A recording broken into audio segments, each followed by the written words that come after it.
I would have loved today to just ignore the Libertarian Party of New Hampshire altogether. I think most people like to do that, but today we can't, unfortunately, because they've launched a racist attack against one Senator Nina Turner. You see, Nina posted something on Twitter, which admittedly was her first mistake. Don't do that, don't post on Twitter, it's the worst. But what she posted was not the worst. It was simple, insulin should be free, medicine should be free. So obviously this enraged a bunch of people because you can't just have a rational take on Twitter. So they responded, Nina Turner picking crops should be free. Dear God.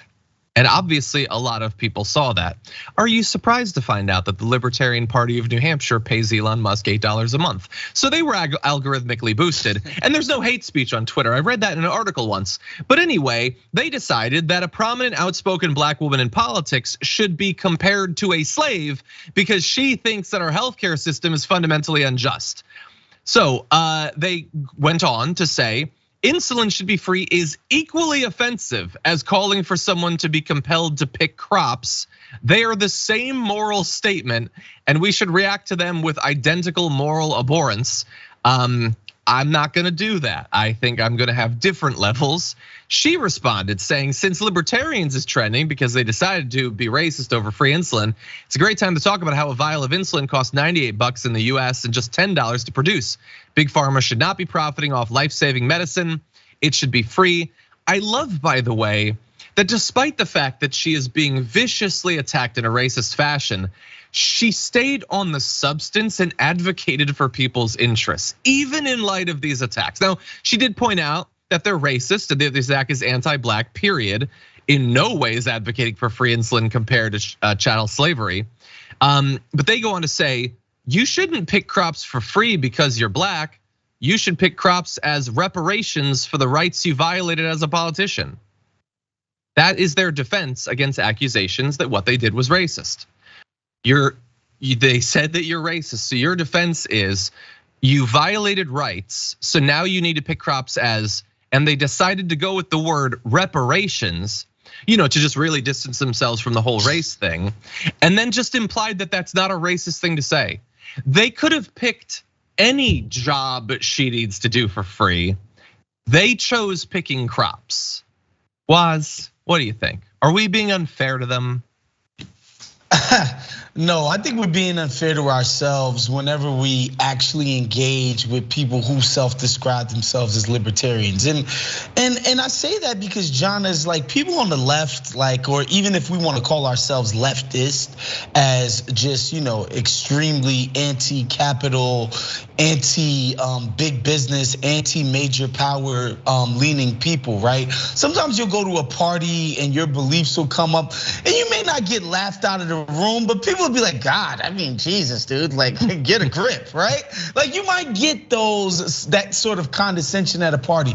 Nobody hears libertarians talk about their actual belief and not think, oh my God, I never want to talk to this person again.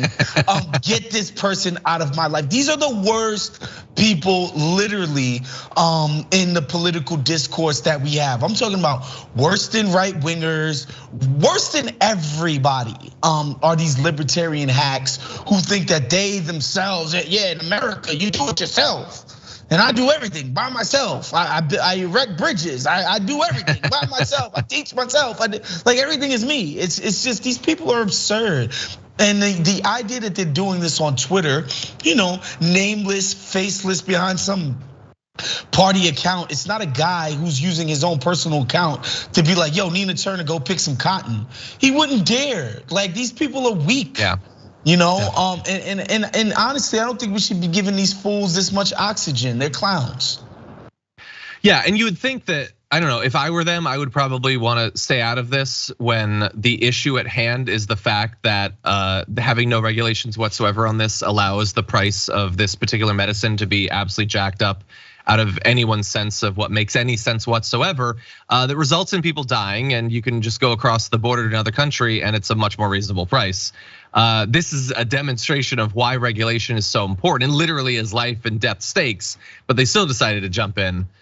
By the By the way, way, John, on the substance of it, I don't think Nina Turner was saying that no money should be exchanged in the procurement of insulin. What she was saying is that people who need it should not be coming out of pocket for it. That's just obviously true. Yeah, they're still gonna be paid. It's not that we just bust down the door and steal the insulin. Right. We just require that they manufacture it in the same way for the same price as it's done in every other country in the world. And it will be paid for probably through a single payer healthcare system that many other countries have been able to manage quite well. Acting as if she's saying we're just gonna rob them of it. No, obviously not. Anyway, very briefly before we end this section, in January 2022, that same Libertarian Party of New Hampshire said, America isn't in debt to black people. If anything, it's the other way around. Dear God. They also said a few months earlier, racism is pretty much a non-issue in America. Libertarians suffer more oppression than black people. And I do think that if anyone is going to declare that racism is no longer an issue in America, it should be white libertarians from New Hampshire. I think we can all agree on that.